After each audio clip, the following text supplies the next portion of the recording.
Bonjour, c'est Gilles sur boursicoté.com. Voici l'analyse technique Forex et matières premières pour cette première journée du mois d'avril. Donc nous sommes aujourd'hui le mardi 1er avril 2014.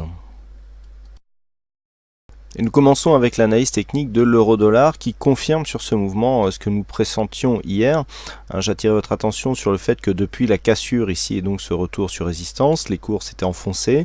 On avait testé la zone 50-61-8 mais qu'il y avait ici un pré-signal de retournement. Et bien ce signal s'est confirmé de la plus belle manière qui soit, puisque nous avons ici un test de la Bol Sup, retour ici sur la moyenne mobile 20 exponentielle. Regardez comment cette moyenne mobile ici s'impose comme zone de support et ensuite on revient confirmer un contact sur la Bol Sup, ce qui confirme la réorientation du mouvement court terme.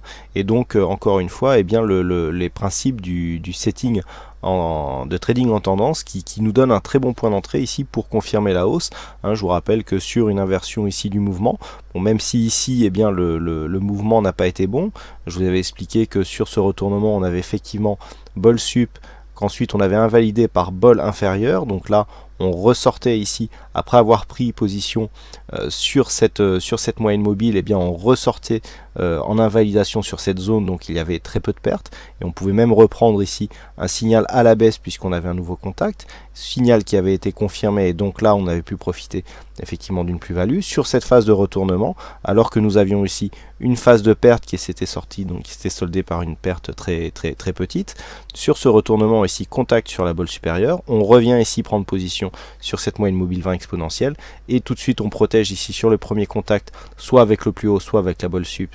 Dans ce cas-là, peu importe, nous avons cette fois-ci un signal qui est protégé, et même si on redescend ici donc sur une zone inférieure, puisqu'on a un stop financé, on a un bilan neutre, donc ici quasiment impossible de faire une perte sur ce signal. Je vous rappelle que vous pouvez retrouver les détails de ce principe d'investissement sur le webinaire donc trading en tendance sur le moteur de recherche du site boursicoté.com. Cela ne doit poser aucun problème. Donc on confirme ici la réorientation des cours qui reviennent ici s'imposer se retourner sur cette zone de support. On est bien aidé par les indicateurs qui aident aussi au mouvement. On a ici donc ce retournement avec ici ce contact et puis donc on confirme avec le RSI stochastique qui continue à monter, stochastique qui commence à arriver en zone de surachat, et puis donc ce retournement ici qui avait bien été détecté sur cette phase avec donc une petite phase court terme. Ici un retournement donc qui intervient sur la partie haute du graphe, donc retournement à la hausse sur la partie haute du graphe qui là aussi confirme la dynamique haussière qui est en train de se mettre en place. Donc pour l'instant il ne s'agit que d'un mouvement de pré-retournement, on n'a pas encore cassé des points hauts significatifs, mais du point de vue court terme, ça se précise. Alors, on aura une validation du retournement lorsque les cours repasseront durablement au-dessus de cette zone ici des 1,3840. En attendant, on est potentiellement ici sur une sortie de dynamique, voire une entrée en zone de range. Pour l'instant, nous avons toujours ici une succession de points bas et de points hauts qui sont décroissants. On voit ici donc cette zone de points hauts, cette zone de points hauts, cette zone de points hauts. Pour l'instant c'est décroissant, idem ici pour la zone de points bas, succession de points bas décroissants. Mais le fait ici d'avoir eu ce signal peut nous faire anticiper un retournement. Donc le retournement sera totalement validé lorsque nous aurons une cassure ici probante de cette zone des 1,3840. Par contre à l'inverse, un signal même s'il parvient peut s'invalider.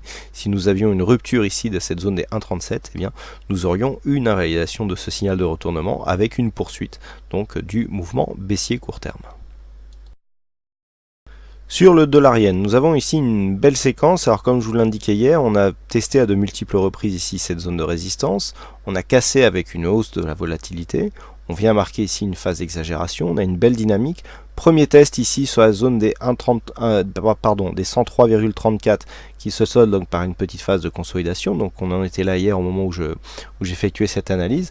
Et puis regardez, donc premier contact ici, résistance, petite phase de consolidation. Et puis tout de suite, hop, on confirme donc ce qui va dans le sens d'une continuité du mouvement de cassure qui suit cette sortie donc de phase de consolidation. Donc je rappelle le contexte, nous sommes plutôt dans une début de phase haussière. On est venu valider ici une zone de points bas sur une précédente zone de points hauts. Donc là, d'un point de vue moyen terme, on est vraiment en train de confirmer une orientation haussière sur ce dollar yen. Donc Tendance qui sera totalement confirmée lorsque nous aurons un dépassement ici de cette zone de point haut à 105,50. En attendant, on valide la cassure d'un précédent point haut significatif, puisque même si la résistance ici se situe à 103,34, nous avons un point haut ici qui se situe sur cette bougie à 103,76. Pour l'instant nous sommes encore en deçà de cette zone, donc pour vraiment confirmer les deux premiers éléments techniques, à savoir donc la rupture de la résistance oblique, la rupture haussière de la résistance oblique baissière et la rupture haussière de la résistance horizontale, on attend le troisième signal qui sera le dépassement ici de cette zone.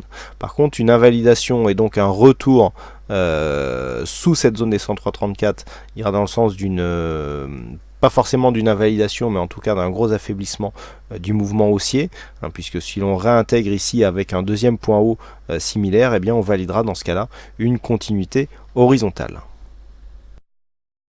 Et puis sur l'or, le mouvement continue. Alors on soulignait hier le manque de relief et de dynamisme sur cette phase de baisse. On est venu valider ici la cassure de cette zone des 1285. On s'enfonce ici sous les 1280 $ l'once. Donc on est toujours pour l'instant dans la perspective ici d'une rupture de tendance. Alors d'un point de vue moyen-long terme, je vous rappelle qu'on avait validé ici la rupture de cette résistance baissière long terme, donc au profit d'un possible retournement. On est venu valider ici une cassure haussière du précédent point haut significatif, mais depuis eh bien on faiblit.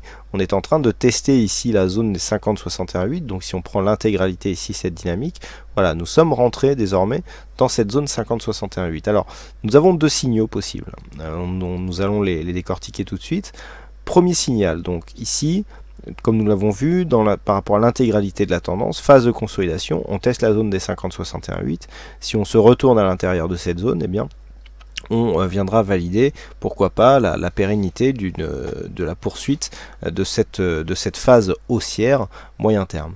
Par contre, si les cours venaient à casser ici cette zone des 1263,8 qui correspondent au retracement des 61,8% de Fibonacci. Là, ça se gâte puisqu'on aurait une neutralisation donc de cette cassure moyen terme, et surtout le fait de casser ici eh bien, augmente notre probabilité de revenir ici sur la zone de point bas, mais surtout irait dans le sens d'une validation, je vous rappelle donc d'un report de polarité que nous avions mesuré ici sur cette phase, puisque on avait insisté sur le fait que s'il y avait cassure de cette zone des 1309 $ l'once, eh bien on pouvait arriver aux alentours des 1230 $ l'once. Donc on va d'ailleurs tracer tout de suite cette possibilité. Voilà, de cette manière, on trace ici un segment qui correspond à l'amplitude entre le point haut et la zone de support majeur, puisque nous avions ici premier test, deuxième test et ensuite cassure, et donc nous reportons cette amplitude ici, et on voit bien ici que l'objectif se situe à 1232 $ l'once. Donc si on valide ici une cassure de cette zone à 1264, eh bien l'objectif deviendra cette zone ici par report d'amplitude. Pour l'instant en tout cas, le biais moyen terme est toujours haussier sur l'or, puisque nous n'avons qu'un retracement ici entre la zone des 50,61,8. Par contre attention, on commence à avoir des cassures de points bas significatifs.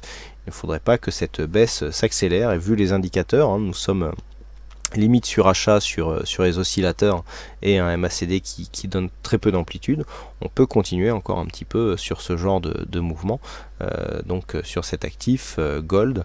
Donc prochain objectif direct, et bien tout simplement le test de cette zone des 1266 $ l'once, donc où il y a une zone horizontale et surtout le retracement des 61,8% de Fibonacci. Naturellement, pour invalider ce mouvement, eh bien, il faudrait repasser d'une manière durable au-dessus des 1309 $ l'once. Voilà donc ce que nous pouvons dire sur cette analyse technique Forex et matières premières. Il ne me reste plus qu'à vous souhaiter à toutes et à tous une bonne soirée, bonne chance dans vos prochains trades, et on se retrouve donc dès demain pour d'autres analyses techniques en vidéo. Bonsoir à tous.